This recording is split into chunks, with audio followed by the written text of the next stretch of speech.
ত্রিকোণমিতি অধ্যায়টা। তো ত্রিকোণমিতি সম্পর্কে জানতে গেলে আমাদের আসলে আগে জানা দরকার যে ত্রিকোণমিতিটা আসলে কি বোঝায়। ত্রিকোণমিতি হচ্ছে যে কোনো একটা সমকোণী ত্রিভুজের তো তিনটা বাহু আছে, তো এই তিনটা বাহুর মধ্যে যে কোনো দুইটা বাহুর অনুপাত। এখানে যদি আমরা ধরি এবিসি ত্রিভুজের বি কোণটা সমকোণ, এখন এই এবি বাহু, বিসি বাহু আর এসি বাহু, এই তিনটা বাহুর মধ্যে যে কোনো দুইটা বাহুর অনুপাতই হচ্ছে এক একটা করে ত্রিকোণমিতিক অনুপাত।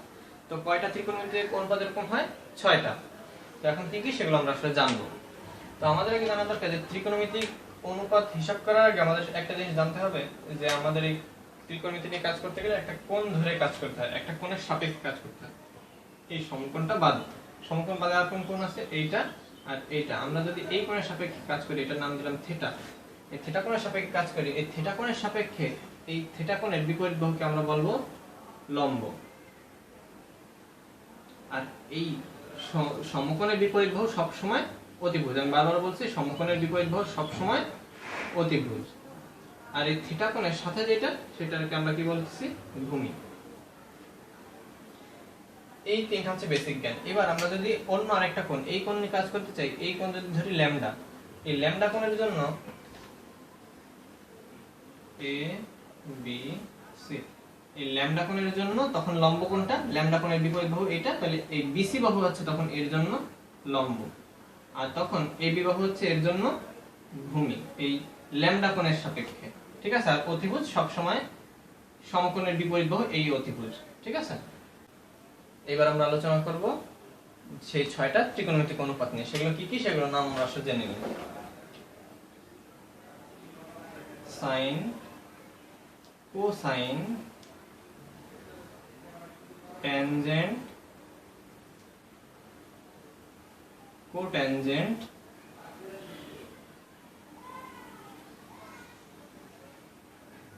Second and cosecant. এইগুলোকে আমরা সংক্ষেপে আসলে কি কি বলি? এগুলোকে আমরা সংক্ষেপে যথাক্রমে সাইন, কজ, ট্যান, কট, তারপরে সেক আর কোসেক বলি। ঠিক আছে? আর এখন আমরা যেই কোণের সাপেক্ষে নেব সেই কোণটা শুধু এখানে লাগাই দেব। যে আমরা যদি এখানে থিটা কোণের সাপেক্ষে কাজ করতে থাকি, তাহলে থিটা কোণের জন্য হবে সাইন অফ থিটা। এটাকে আমরা বলি কি? সাইন অফ থিটা বা sine theta, cos of theta বা cos theta, tan of theta বা ট্যান থিটা। এর প্রত্যেকটার জন্য থিটা কোণ নিয়ে কাজ করতেছি আমরা এখানে।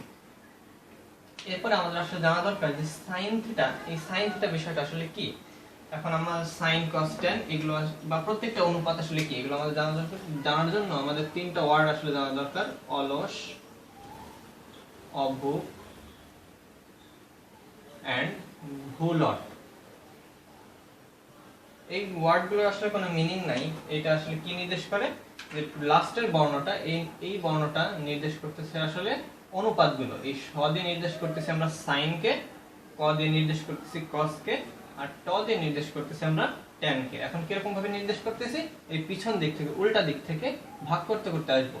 এই ল দিয়ে লম্ব, অ দিয়ে অতিভুজ, আর ভ দিয়ে ভূমি। তাহলে সাইন মানে, যে সাইন মানে আমরা আসলে বুঝবো লম্ব ভাগ অতিভুজ। তার মানে কিরকম? আমরা যদি সাইন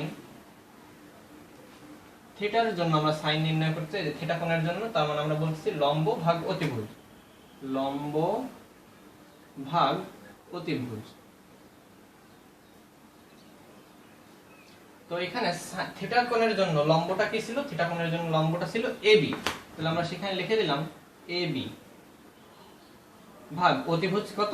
অতিভুজ এসি। তাহলে লিখে দিলাম আমরা অতিভুজ এসি। হয়ে গেল আমরা আমাদের থিটা কোণের জন্য সাইন নির্ণয়। এরপর আমরা কি নির্ণয় করব? Cos, cos, cos of theta. তাহলে এখানে কজ মানে আমরা কি জানি? ভূমি বাই অতিভুজ। লিখে ফেলি ভূমি ভাগ অতিভুজ। তাহলে এখানে এই থিটা কোণের জন্য ভূমিকে বিসি, বিসি, আর অতিভুজকে, অতিভুজ তো সেই এসি, এসি থাকবে, এই যে এসি। তো আমরা বুঝতে পারলাম এইখানে আসলে সাইন বুঝলাম আর কস বুঝলাম। এবার আমরা আসি ট্যানে।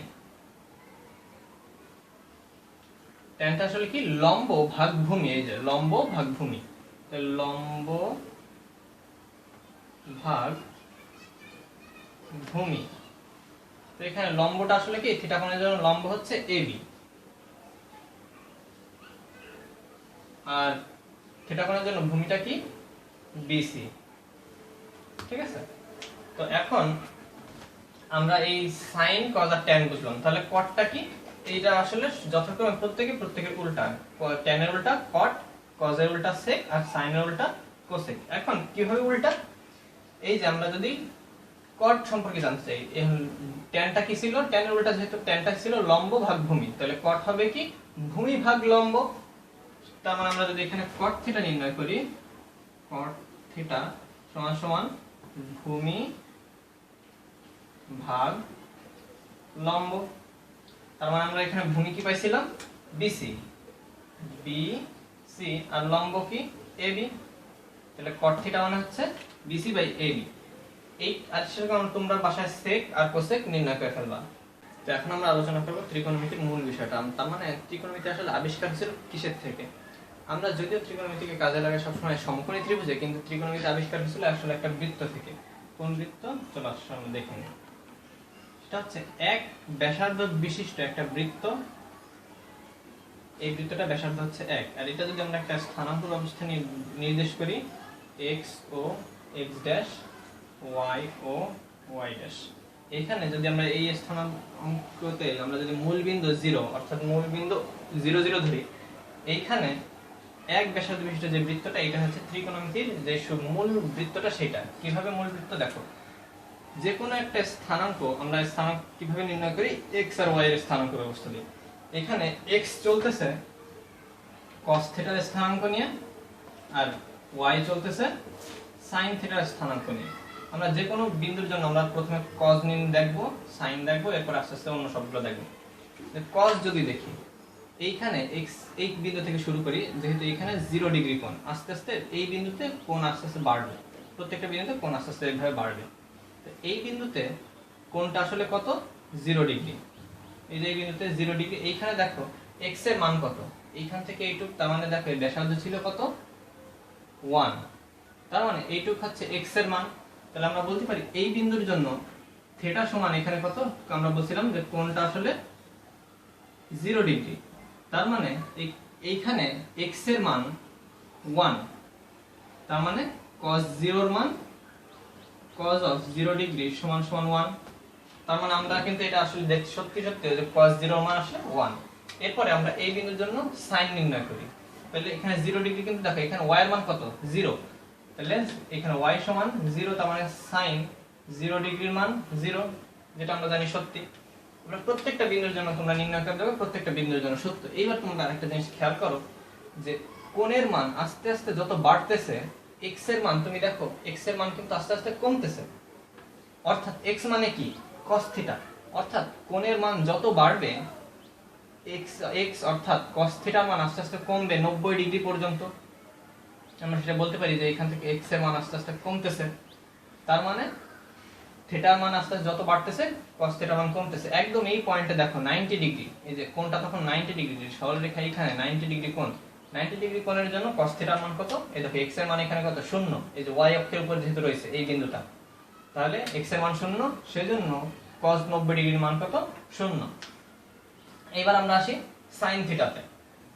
প্রত্যেকটা বিন্দুর জন্য দেখো আস্তে আস্তে যত কোণের মান বাড়তেছে, এখানে y এর মান কিন্তু আস্তে আস্তে দেখো উপরের দিকে যাচ্ছে, তার মানে y এর মান বাড়তেছে। আর y এর মান বাড়া মানে কি sin থিটার মান বাড়া, তার মানে কোণের মান যতই বাড়বে sin থিটার মান তত বাড়বে। এটা আমরা বুঝলাম। এইবার আমরা আসলে দেখো আমরা cos পাইছি, sin পাইছি। আসলে cos পাওয়া মানে কি sec ও পাই দাও, sec থিটা পেয়ে গেছি, আর sin থিটা পাওয়া মানে cosec থিটা আমরা পেয়ে গেছি। এবার আমাদের কি দরকার, tan থিটা।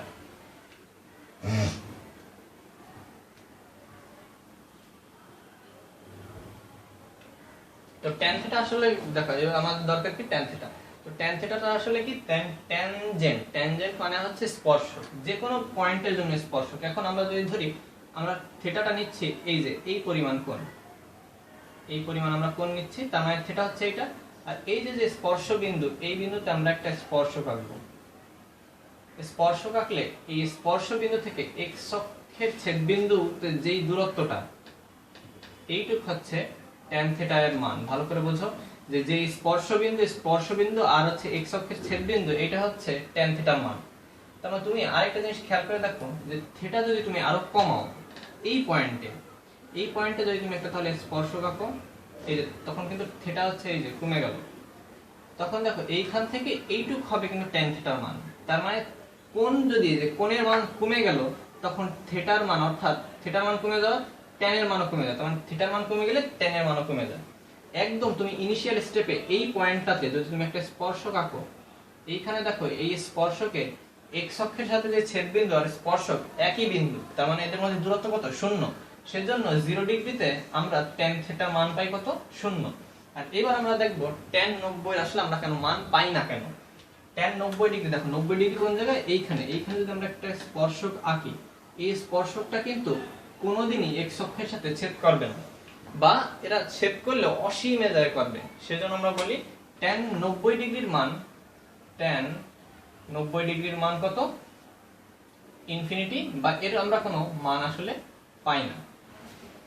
এই দেখো এইবার আমরা আরেকটা জিনিস যাই যে ইনফিনিটি ব্যাপারটা আসলে কি। ইনফিনিটি হচ্ছে, ইনফিনিটি যে আমরা বলি মান নাই তা না, ইনফিনিটির মান আছে দুইটা, সেটা নিয়ে আমরা পরে অন্যদিন আলোচনা করব।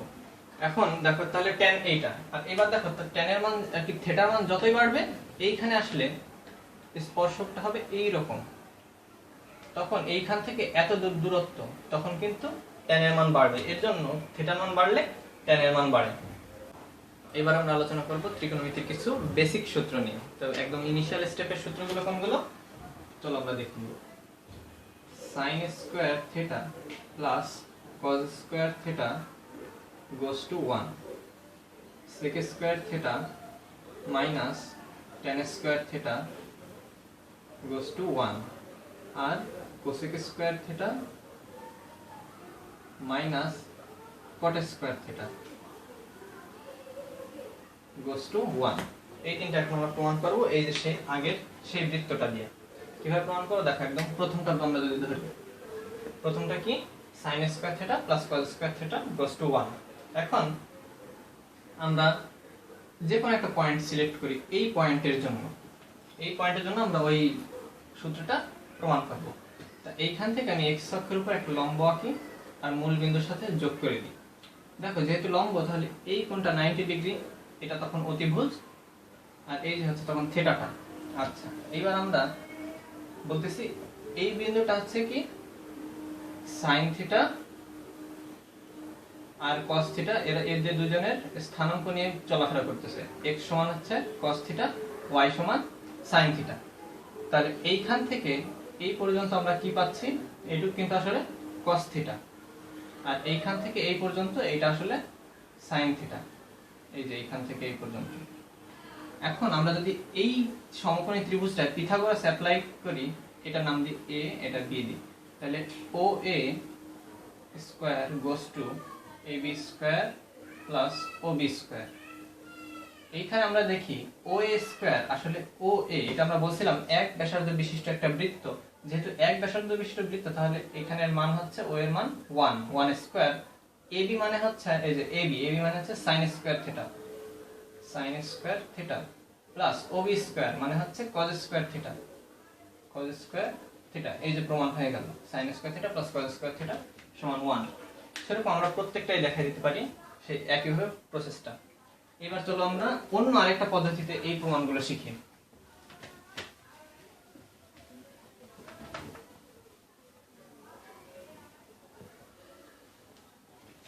দেখো এখন আমরা sin থিটা মানে আমরা আসলে কি বলছিলাম? লম্ব ভাগ অতিভুজ।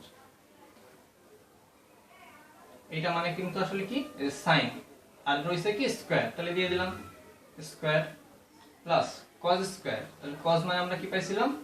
ভূমি ভাগ অতিভুজ, এইটা স্কয়ার, আর এটা আসলে কি প্রমাণের লেফট সাইড। এখন আমরা চলো আস্তে আস্তে এগোই, লসাগু করে দিই। অতিভুজ স্কয়ার, আর উপরে কি আছে? লম্ব স্কয়ার প্লাস ভূমি স্কয়ার। এখন দেখো আমরা সেই পিথাগোরাসের থেকে বলতে পারি না লম্ব স্কয়ার ভূমি স্কয়ার মানে কি? অতিভুজ স্কয়ার লিখে দিলাম, লম্ব স্কয়ার প্লাস ভূমি স্কয়ার সমান সমান অতিভুজ স্কয়ার, আর নিচেও সেই অতিভুজ স্কয়ার, ব্যাস ক্যান্সেলড দুটোটা সমান 1। এবার আমরা পরের সূত্রটায় চলে যাই sec square minus tan square. তাহলে sec স্কয়ার, sec মানে আসলে আমরা কি জানি cos এর বিপরীত, তার মানে cos মানে কি ছিল অতিভুজ, ভূমি বাই অতিভুজ। তাহলে sec মানে আমরা লিখব অতিভুজ বাই ভূমি, আর tan মানে কি লম্ব বাই ভূমি মাইনাস লম্ব বাই ভূমি, এই দুটোটার স্কয়ার। এটা কি আসলে লেফট সাইড। তাহলে আমরা এবার আবার সে আগের মতন লসাগু করে দিই, ভূমি স্কয়ার, আর এখানে উপরে কি থাকলো অতিভুজ স্কয়ার মাইনাস লম্ব স্কয়ার। আর এইটা মানে কেন দেখো অতিভুজ স্কয়ার থেকে লম্ব স্কয়ার বাদ দিলে আমরা কি পাই ভূমি স্কয়ার, ভূমি স্কয়ার আর নিচে সেই ভূমি স্কয়ার। তাহলে আলটিমেটলি আমার রেজাল্ট কি হলো, সে আবার সে ক্যান্সেল দুটোটা, তার মানে আলটিমেটলি রেজাল্ট 1। সে একইভাবে তোমরা এই সূত্রটাও প্রমাণ করে ফেললো। তো বন্ধুরা আজ এই পর্যন্তই। নেক্সট ক্লাসে আমরা এই অধ্যায়ের অনুশীলনীতে চলে যাবো, অর্থাৎ ম্যাথ করা শুরু করব। সবাইকে ধন্যবাদ।